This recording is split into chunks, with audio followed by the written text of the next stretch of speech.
سيادة اللواء انت صح، اقسم بالله انت صح. سيادة اللواء اعرف ان المكر بيشتد، ان الفرج قريب، واللي بتعمله النهارده بعد 20 سنة هنقول اللواء عادل الغضبان عمل. سيادة اللواء ملف خطير، ما كانش حد بيعرف يطلع على البحر.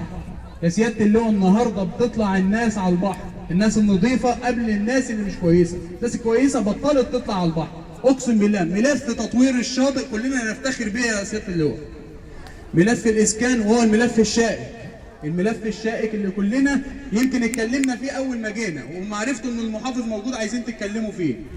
محافظ بورسعيد اللي هو عادل الغضبان في 8 شهور عمل بحث غير ظالم، بحث ما كانش الباحث بيتحكم في حد، الباحث كان بيجي لنا البيت يتحكم فينا. افتحي لي الدولاب، فرجيني السرير. النهارده عمل لك بحث محترم يحترم ادميتك ويحفظ لك كرامتك. قدر في 8 شهور يديكوا حقيقيات كلكم، ما ظلمش حد، ما يعرفش حد فيكم.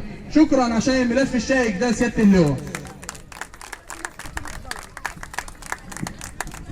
سيادة اللواء حضرتك ما بتتسترش على حد، وعندنا مستندات تثبت ان حضرتك حولت ناس كتير للنيابه العامه الفتره الاخيره عشان خاطر المحليات. الحمد لله رب العالمين، ودموعك دي غاليه علينا سياده اللواء، اقسم بالله دموعك غاليه علينا وبنحبك.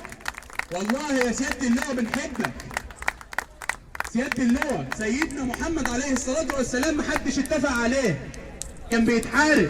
يبقى احنا العبيد الفقراء ربنا مش هنتحارب؟ احنا اتحاربنا وبنتحارب. المهم ان انا عارف ان انا نضيف.